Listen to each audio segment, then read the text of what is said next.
welcome back to Houston Live. Right now at the Museum of Fine Arts Houston, the biennial floral and horticulture show Florescence is on display. It's a stunning showcase and it's open to the public. And this year's special guests are a very big deal. The Duchess of Rutland, Emma Manners, and her daughter, Lady Violet Manners, who have made their way across the pond from England. They are joining us now with more on the event and your fascinating lives. I mean, truly, during the break, we were just saying it's not every day we have Nobility visiting our studio. Tessa and I have been a little bit nervous. Very. And you assured us it's not rude for us to ask you some of the details of your lives. We're going to get into that. But tell us about this floral show and how you got invited to be special guests here. Well, that's a great honour. And can I just say, it's such an honour to be here in Houston because I've never been before, Vi, have you? No. No, so we're new girls on the block. And I was invited by a wonderful lady who came over to Belvoir, and she said, would you come and talk for us? I said, I'd love to. And I have done talks in lots of cities throughout the States. So she invited me last year, and that's why we're here. Well, we're glad you're here, and we're glad you made time for us because we know your schedules have been packed.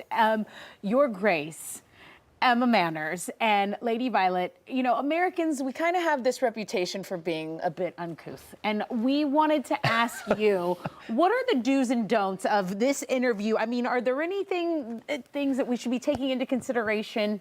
Well, you're asking the wrong person, most probably, because I didn't grow up as a duchess. I grew up as a Welsh farmer's daughter, and I grew up in the hills of Wales.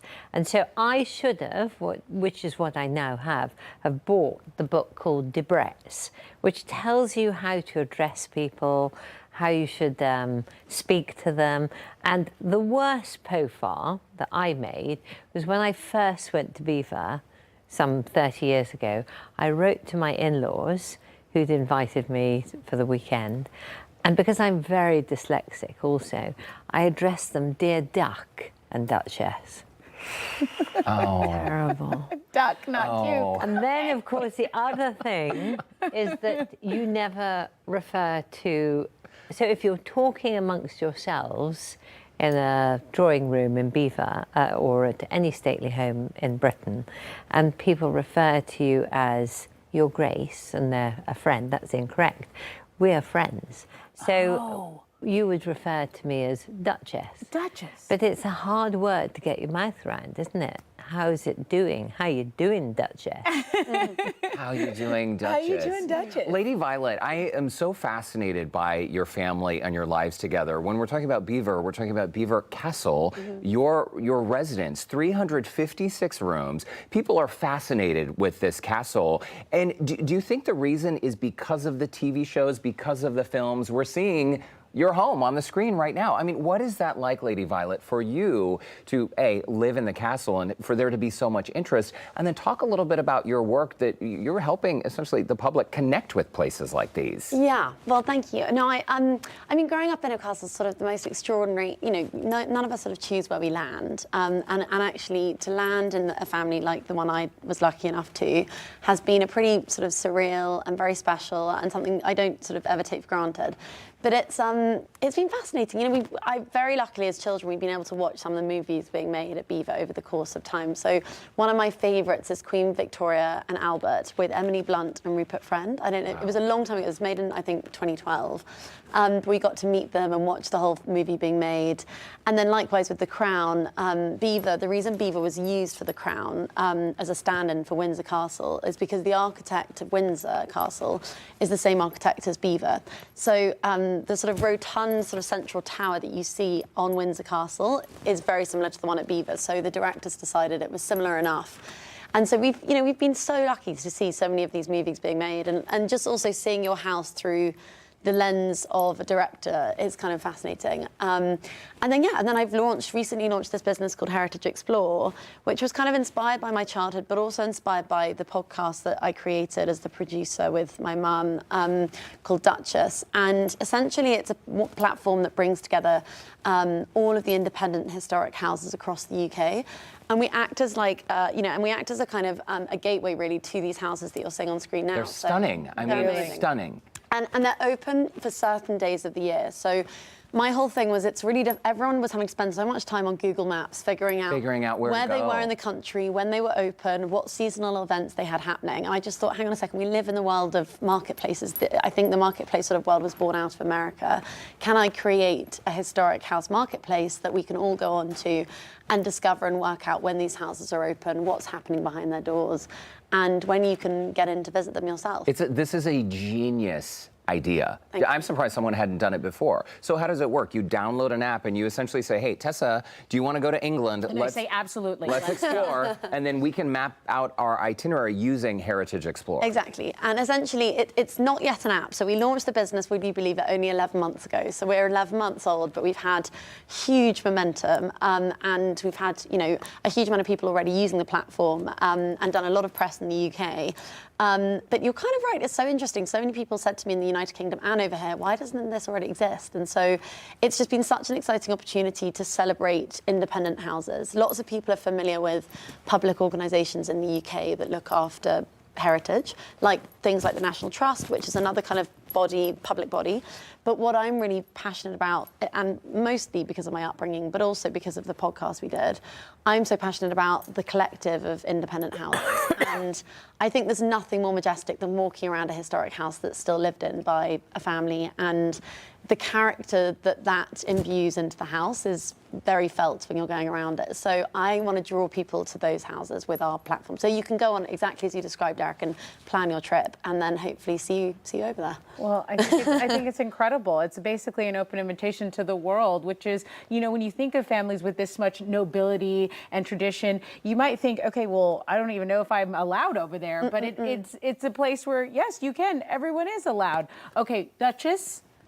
Duchess, we're going to get back to you. I want to get back to you and your life and you being in Houston, but we got to take a quick break first. So that is true. It's only 2 minutes. A 2-minute break. We will have more with the Duchess of Rutland, Emma Manners, and her daughter, Lady Violet Manners, when Houston Life returns right after this. Okay, welcome back to Houston Life. Before the break, we were exploring the rich history of Belvoir Castle and the inspiring restoration work led by Emma Manners, the Duchess of Rutland, along with her daughter, Lady Violet, who created this incredible company, Heritage Explorer. Check them out when you're planning a trip. It's a great way to map out your castle visit. Duchess, you also must be so proud to have a daughter who is carrying the torch, who appreciates the heritage of your family and these beautiful buildings. Yeah, every parent is proud, but I'm glowing. Yeah, yeah. You also recently, Duchess, updated the public about your health. You were experiencing some complications. Do you want to share any of that with us? Yeah, no, so I was last June diagnosed with breast cancer. And I'm also very alternative about how I approach everything in life, including health. And why I've written my story is really to give people hope, and so many people have been diagnosed, particularly, funnily enough, since we've all had that jab for COVID. And it's about how we can take the reins on anything that happens to us straight away. So I'm writing my next book about how to take the reins on your own health if you have something like this happen. Absolutely. And so many viewers can identify with getting scary news like that. I feel like this is a reminder that nobility or not, you're human. Yeah, of course. And I think the royals in Britain have had a lot of that recently, haven't they? And so, yeah, I always liken it to children getting nits. I don't know if you have nits over here, but it didn't matter if you were a lady or, a little Lord Fauntleroy or didn't have a title. Your children would go to school and they could all get nits. Nits are those, like a lice in your hair, little bugs in your hair? Yeah. Yes. Yes. Same with anything. It doesn't sort of stand on side just because you've got a title. Right. Let's talk about the event, the luncheon where you'll be speaking at. This is really something that has been accredited by the Houston Floral the Garden Club, the River Oaks Garden Club. This is really going to be a show. What should the public know about this event that you will be speaking at? Stunning.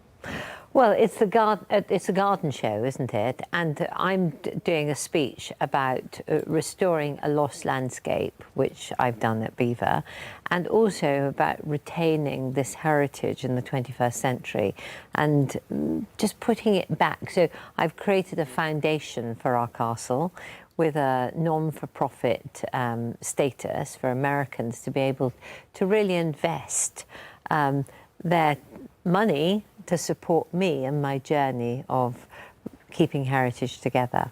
And what I've recognised through my journey at Belvoir is that so many people want to help, and we're a private home. We have, well, we had a leaky roof of 2.5 acres of roof, about 1,200 windows. So there's lots of maintenance, but it's a journey of being a community, and I think the community I'm reaching out to now is the American community, and it's blown my mind over the last 15 to 20 years how Americans do truly get our heritage in a way that the Brits sometimes they think, oh, it's, yeah, they're a bit spoiled living on a hill. But in America, you want it to survive, and that's truly magic, and so this foundation supports that. We're giving our viewers some homework. So Friends of Belvoir Castle, Heritage Explore, Fluorescence, keep tabs on all of these events. And again, this is happening right now, today and tomorrow. This is the largest competitive floral event really in the United States, sanctioned by the Garden Club. So Emma Manners, Duchess of Rutland, Lady Violet Manners, thank you so much for stopping by Houston Life. It is a pleasure to meet you both. Thank you so much. Lovely to Very meet soon. you. Soon we'll see you across the pond, I hope, as well. By the way, reminder, floral arrangements from Fluorescence are on display at MFAH through 6 p.m. tonight and tomorrow during normal museum hours. Ticket details are on our website, HoustonLife.tv. Houston Life will be right back.